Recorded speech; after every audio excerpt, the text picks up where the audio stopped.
teaches, I'm going to benefit more than maybe somebody else does, and then maybe the next week that individual has somebody that speaks very deeply into their life. And so that variety, I mean, kind of get an all-star team up here on Sundays, and I like to think we get an all-star team up here on Tuesdays, you know. So here's where we're at. They warned me about this button because they said it might cause a damage. Are we good with the button? There we go. Cool. So this is a movie reference. I'm not sure how many of you are going to get who this individual is. For me, this character has special resonance for a completely non-theological reason. My brother and I, when we were in high school, I was 17, my brother was 15, then he was 16, and we had a podcast. And a podcast is like a radio show on the internet. You download it and you laugh and then delete it. And so we made the podcast, and our podcast was about energy drinks. And so we did, Monsters, we did Red Bulls, we did Rockstar, and we would review them. And so we'd be like, hey, we tried this one this week, and this is what it did to me, and this is what it tastes like on the show. So we'd have one during the week and then one during the show. And it was about the same time that Michael Bay's Transformers came out for the first time. Now, who saw the first Transformers? That would be like right in our targeting window as youth at the time. So there's this character in it, and his name is Archibald Witwickety. That's going to be my child's name. And so he has about 32 seconds in the movie, and he is the main character's Sam, great-great-grandfather or something, and he has a pair of glasses that ultimately become items on eBay. But the point is that while they're in the Arctic and they're doing an exploring and they find something, well, so he yells something to his crew, and my brother and I thought it was a great line, so we took a sound effect, and he says, "No sacrifice, no victory." Except he says it in a way cooler and icier voice than I'm going to try. So we took that sound clip, and we would use it actually during the show. So you pop open the energy drink, and you taste it, and part of the show was we were poor. So we got all of our drinks at Big Lots. So we would go there and find them on clearance for like 50 cents a can. You can do a show for $2. $6 if you bring a guest on. And most of them tasted really bad. So you pop it open and, man, this stuff tastes terrible. So you play the sound clip, "No sacrifice, no victory." So that phrase hit my mind, and I was like, Archibald Witwickety, that would be a great slide to open up with. Now we're going to get serious. So we're going to go to Matthew, chapter 10, and Archibald. Good name. So context in Matthew 10, because I think context is important. It actually provides background for where we're at. So Jesus has called out the 12 apostles. I'm not going to give you all 12 names. What he does is he sends them out, and he says, go out in the countryside and proclaim the kingdom. Heal the sick. Good. Raise the dead. Good. Like really good. Cleanse lepers. Good. Cast out demons. Also good. I want you to be as wise as serpents and gentle as doves, which is interesting because serpents are usually considered foul beasts in the Bible, but we're supposed to be as wise as serpents, so that was, we'll maybe talk about that later. Go town to town and proclaim the kingdom is at hand, for Jesus is here. And the bottom part, you will be abused, persecuted, maligned, disowned, flogged, betrayed, and suffer all manner of injustice. So the top of that list, pretty sweet. Bottom of that list, not so much. So we're going to just jump start in verse 26, and I worked out of the ESV, English Standard Version. You're welcome to follow along with whatever you want. So have no fear of them, for nothing is covered that will not be revealed, or hidden that will not be known. So this is Jesus talking to his apostles. He says you're going to be persecuted and all manner of injustice. Have no fear of them. Nothing is covered that will not be revealed, or hidden that will not be known. So what is he saying in our terms? Do not fear man. God is supreme over man. And there is revelation in our lives. Nothing is covered that will not be revealed, or hidden that will not be known. God speaks to us. God would speak to the apostles. We carry that same spirit inside of us. So this is good. And, we claim this. I claim this in our church. I claim this in my life today. So next one, 27. What I tell you in the dark, say in the light. And what you hear whispered, proclaim on the housetops. So revelation is to be spoken. I'm not saying every revelation needs to be spoken, but if you're hearing revelation that Jesus Christ is Lord, that's worthy of being spoken. Speak Jesus publicly, and that's part of their mission. They are missional apostles, and that's cool. So they have all the authority to heal the sick, raise the dead, cast out demons, cleanse the lepers. Things are revealed. They have revelation spoken to them. They're supposed to teach Jesus. Do not fear those who kill the body, but cannot kill the soul. Rather, fear him who can destroy both soul and body in hell. So we are to fear none but God. Now, interesting look at this, and usually we would take the connotation of destroy soul and body in hell and be like, hell, that's where Satan's at, so isn't this saying we're supposed to fear Satan? No. What's interesting about hell is that's where Satan is cast for eternal punishment. It's not necessarily a house he chooses to inhabit. In fact, it's the last house he would choose to inhabit. The house he wanted to inhabit is called heaven, and he was cast out like a bolt of lightning, because God is better and more awesome, and worship goes to the Father, not to the angel. So in this case, fear the one who can destroy both soul and body in hell. And this is consistent with the covenant with Abraham, the covenant with Moses. Fear the Lord. And it was said of Job many times that he fears the Lord. And that's a healthy fear. That's an understanding of who God is. That's an understanding and a reverence for the majesty. That's not a sitting in the closet trembling because there's a monster on the other side of the door. It's a fear that is respect. It's a fear that is reverence. It's a fear that is an understanding of who God is and what our humility belongs inside of us. Let me say that again. It's an understanding of who God is, and it's an understanding of who we are and the proper order in that relationship.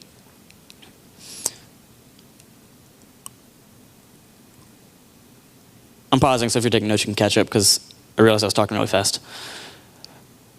29. Are not 2 sparrows sold for a penny, and not one of them will fall to the ground apart from your Father? I saw sparrows this morning, actually. It was pretty cool. They had a lot of color, and I was late for work, but I was driving, and I was like, that one's orange, and it landed. And I was like, oh, okay, that was a good story. I don't know if that was a sparrow. It had feathers like on its tail this long. Anyways, the point is, there's a lot of birds out there. The Father sees and knows everything. So it's unusual for me to notice birds because they're really not that important in my life. But the Father knows when a sparrow falls to the ground because he sees and knows everything. So how much more so does he know us? Even the hairs of your head are all numbered. He really knows everything. So Jesus is telling the apostles, go do this. You'll be persecuted, but I'm going to speak revelation to you. You're going to continue to speak my name. And know this, that God considers you valuable. And also know this, that God considers everybody you talk to valuable. Fear not, therefore, you are more valued than many sparrows. So this is my helpful illustration. Greater than birds. God values us greater than angry birds or sad birds or bomb birds or even pigs with crowns. And my original thought was to get a picture of Big Bird, and then I did a search for bird on Google, and these popped up, and I was like, this is a way more fun game. So you are valued, and you are valued without condition. I think it's interesting to note that God doesn't put a condition on what he's saying they're valued. He's not saying that the sparrows are valued because the sparrows are awesome. He's not saying the sparrows are valued because their mother was a hen. He's not saying they're valued because they came from an egg. He's not saying they're valued because they live in trees, which is cool. But he is saying they're valued because he created them and he loves them. And so that's actually a very good transliteration of how he loves us. We're not valuable because of who we came from. We're not valuable because of where we live. We're not valuable because of our wealth or where we live, not in trees. But we are valued because God creates us and he values us without conditions. So we're going to hit Matthew 32 and 33. Everyone who acknowledges me before men, I also will acknowledge before my Father who is in heaven. But whoever denies me before men, I also will deny before my Father who is in heaven. So this is almost a linchpin of our understanding of the gospel. When we teach that you have to, as part of a Christian life, proclaim Jesus as Lord and Savior, when we teach that as part of a maturing walk in Christ, you continue to declare Christ supreme in more areas in your life, this is a lot of where it stems from. Everyone who acknowledges me before men, I will acknowledge before my Father who is in heaven. If we fail to have the nerve to acknowledge Jesus as Lord in our life before those who are our peers,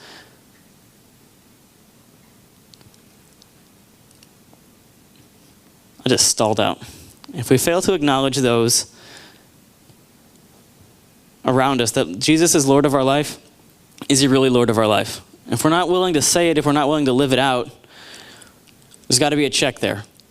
Whoever denies me before men, I also will deny before my Father who is in heaven. So it's not that there's a bargain here with God, but it's that there is a recognition of what the heart carries. For out of the abundance of the heart, the mouth speaks. And if the heart is with Jesus, if the heart is in alignment with Christ, if the heart is declaring Jesus as Lord in our lives, that is something that ought to flow from our mouths freely. So our choice becomes evident in our actions. Our choice becomes evident in our words. minor detour. We had a clip with Colbert and Ehrman. And Ehrman's an interesting character. He's a guy that was previously a seminary professor or something. He wrote a couple books, and he thinks that he's ahead of Paul on the theological, intellectual level. And I read a couple of the books. So one of the claims is that Jesus never claimed to be God, and that Christianity is kind of a corruption of what Jesus came to teach, because Jesus never says, I am God. Well, so there is no direct quote in the Gospels that's going to say Jesus says, I am God. Because he's not speaking, let me try this again. He's speaking to people face to face who are in the first century. He's not speaking to people face to face who speak English in our language. What you're going to notice in here is everyone who acknowledges me before men, I also will acknowledge before my Father. Whoever denies me before men, I also will deny before my Father who is in heaven. It's a direct claim for divinity. Because if his Father is in heaven and he is the arbiter of where people go in heaven or where people have judgment with the Father, then he is claiming divinity. And as you go through the Gospels, you find these things constantly where the Pharisees, who are the absolute understanders of what the law requires of, if someone blasphemes the Lord's name, they're going to be stoned. They're picking up rocks and getting ready to throw them at Jesus all the time, because their understanding is that Jesus is saying, I am God, I am divine, I am the one who is the Messiah. And because it's Jesus speaking truth, it's not blasphemy. But if it's any other individual, the Pharisees do have every single right under the law of Moses to stone him. But in this case, it's Jesus, so it's not blasphemy because he's speaking the truth. So if anybody wants to talk more apologetics about where we're looking at Jesus claiming himself as God, I would be very happy to have coffee with you. However, it becomes really tedious to belabor points, so we'll move past this one. So Matthew 10:24. Here's a noted shift in the gospel passage. Do not think that I have come to bring peace to the earth. I have not come to bring peace, but a sword. We don't have a lot of worship songs about this particular verse. We do have a stupendous one that involves Jesus' sword called War for Me. Yeah. I mean, and that's from this house, so that's worth celebrating too. Bingo. So I'm like, well, what's this word sword? That's interesting. So it's makahidra, or something like that. Yes, it's a fashionable dance from the 80s. So literally it means a short sword, a dagger. Also means dirk, but I didn't want to put Novinsky's name up here. It is dissension that destroys peace. So, there's one other word for sword in the New Testament, and it means long sword. So it's not the one used here. But the point is that it's actually a sword. It's not anything metaphorical here. So we get like, well, what about Jesus being born? The shepherds had a word spoken to them from the angels. And so I went and found it. Glory to God in the highest, and on earth peace among those with whom he is pleased. Interesting. So the sword coming requires sides to be chosen. What side do we find ourselves on? Where do our actions say that our heart is? So why would the sword come? Well, I think it's a good thing. I actually think that the sword being Jesus is something to rejoice in. I think that is biblically substantiated. We're going to talk a little bit about who the ruler of this present age is. A couple of verses in John and then 2 Corinthians. Now is the judgment of the world. Now will the ruler of this world be cast out. This is Jesus being prophetic about his crucifixion, that the ruler of this world will be cast out. I will no longer talk much with you, for the ruler of this world is coming. He has no claim on me, but I do as the Father has commanded, so that the world may know that I love the Father. Once again, preceding the crucifixion. And then for Paul, in their case, the God of this world has blinded the minds of unbelievers to keep them from seeing the light of the gospel of the glory of Christ, who is the image of God. And so what you're seeing here is a representation that the present age we live in is one given over to the great dragon. The present age that we live in is one that is given over to depravity. But the sword has come, and the sword has conquered on our behalf. The resurrection has happened, and in that victory we find our life. So let's talk about Jesus, because there's a greater ruler than the ruler of this present age. He is the image of the invisible God, the firstborn of all creation. For by him all things are created, in heaven and on earth, visible and invisible, whether thrones or dominions or rulers or authorities, all things were created through him and for him. And he is before all things, and in him all things hold together. He is the head of the body, the church. He is the beginning, the firstborn from the dead, that in everything he might be preeminent. For in him all the fullness of God was pleased to dwell, and through him to reconcile to himself all things, whether on earth or in heaven, making peace by the blood of his cross. So the sword comes to disrupt the world and bring us into peace by the blood of the Lamb. So the sword of Jesus is something that as Christians we celebrate and we rejoice in. So we're going to switch back to Matthew. We're in 10. We have the sword. For I have come to set a man against his father, and a daughter against her mother, and a daughter-in-law against her mother-in-law. And a person's enemies will be those of his own household. Now this is rough, because accurately we do have a lot of teaching, and accurately we do have a lot of understanding that there is restoration in the family. And I declare that there is truth in that there is restoration found in the family lines. But at this point, if the family allegiance requires you to deny Christ, it will set the teeth on edge and you will be rejected. That's not so much what we see here in the U.S., but in the first century BC, if they considered you to be one following the blaspheming rabbi, probably weren't welcome to family Thanksgiving dinners. In fact, there's a lot of indications that in the first century church, people were thrown in jail by their family. A lot of indications that when Paul came up and knocked on the door and hauled people off to Jerusalem, those people were turned in by their own family members. For the righteous, the righteous who followed only the law and failed to see the glory of God would be the ones willing to turn their family members in. So in that, the prophetic was fulfilled of Jesus. But what does that look like for us today? We're going to get back to that. I think it can still mean the family, but I also think it goes much broader than that. Whoever loves the father or mother more than me is not worthy of me, and whoever loves son or daughter more than me is not worthy of me. Is not worthy of me. This is very clear. There is to be none above Jesus in our life. Just as there is none above Jesus in reality, there's to be none above Jesus in our own life. So what kind of changes do we see? Well, the family unit then was the strongest bond. Today, where do we find our bonds? Facebook has changed the relationship map, right? You carry all these friends with you from back when you talk to them and you don't talk to them anymore, but they're still on your list and you still care about them because they're going to read your status and maybe like it.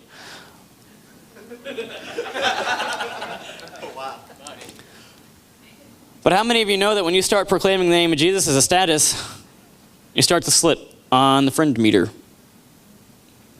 Is that a problem? Yeah. They need to hear about Jesus too.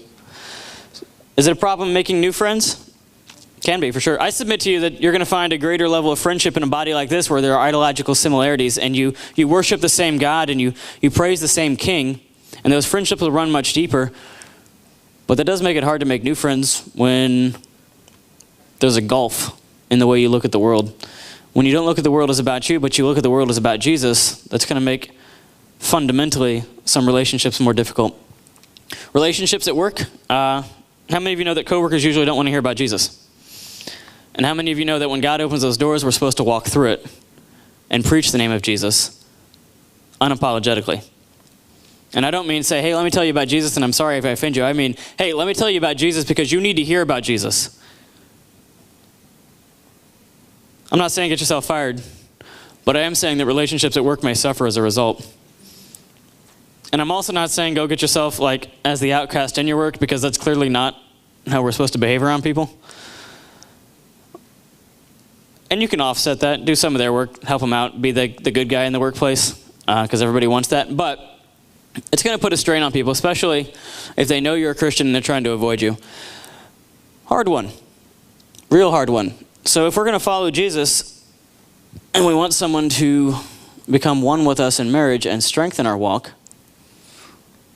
it means we need to wait for the proper spouse, and we're going to wait for that spouse to be mature.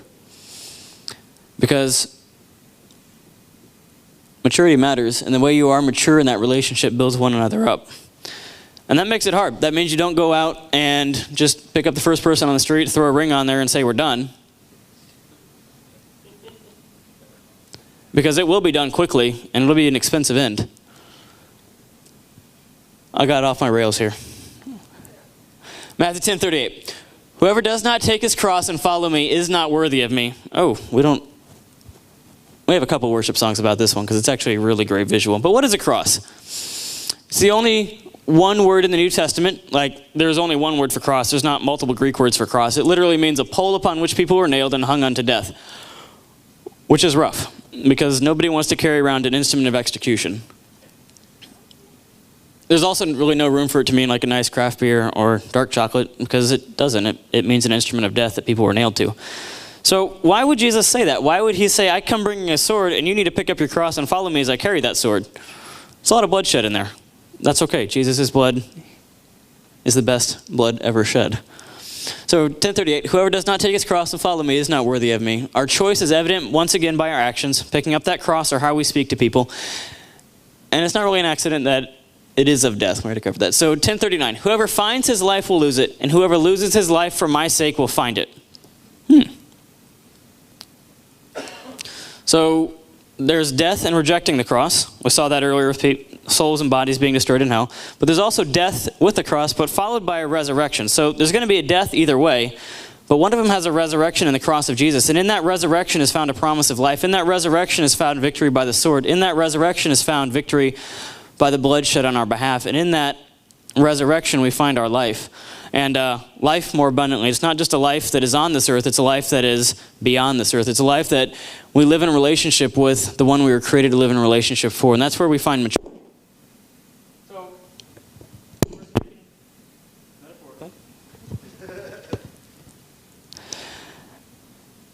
And it's repeated. Jesus told his disciples, if anyone would come after me, let him deny himself, take up his cross and follow me. Now, Paul uses this all over the place. It's actually a pretty good visual. Crucify the flesh, to die to oneself, to live for Christ's glory. I had a funny note there, sorry. So 2 Corinthians, for we who live are always being given over to death for Jesus' sake, so that the life of Jesus may be manifested in our mortal flesh. Meaning we're moving beyond the temporary concerns. We're moving beyond the desires of the flesh. We're moving into something where the desires of eternity, where the desires of Jesus matter with much greater weight in our life than the temporary. So let's talk about casualties of the sword here. We did relationships a little bit. We talked about family. We talked about friends and coworkers. Jobs. Are there jobs that, as believers, we may want to change how it's done or maybe avoid altogether? As a Christian, probably not good to set up people for fraud. Are the jobs that pay you for that? Yeah. As a Christian, probably not good to set people up for, a scam. Are there jobs that might ask you to do that? Yeah. So as a Christian, if we're going to walk in honesty, that's something that we may have to sacrifice. Now, that may not be a big deal right now, but in the future, if you're at your job and they ask you to do something unethical, and you have a choice to make. Do I follow what God is saying, or do I follow what my boss is saying? And there's one right choice there. I don't have to tell you. But that may cost you the job. That might be a casualty. Indecision. There is no room for indecision here. Once the gospel is presented, it doesn't say, hey, when you get ready for it, maybe pick up that cross and follow me. No, it's a command. There's no room to be like, yeah, I'll get to it later. Because by being indecisive, you've made a choice to not pick it up. You've made a choice to not proclaim Jesus before men. No room for laziness. That's not really anywhere in the text that it is.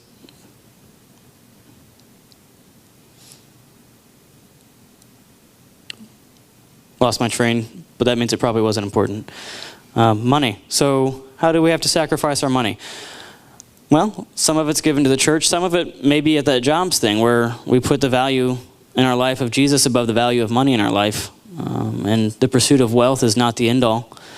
Maybe pride is something we have to put aside. In fact, I would guarantee pride is something we have to put aside, because to declare to the world that I need Jesus and that I have sin in my life that Jesus can fix means that we are walking in humility. And that's a good thing, but it does require putting pride to death.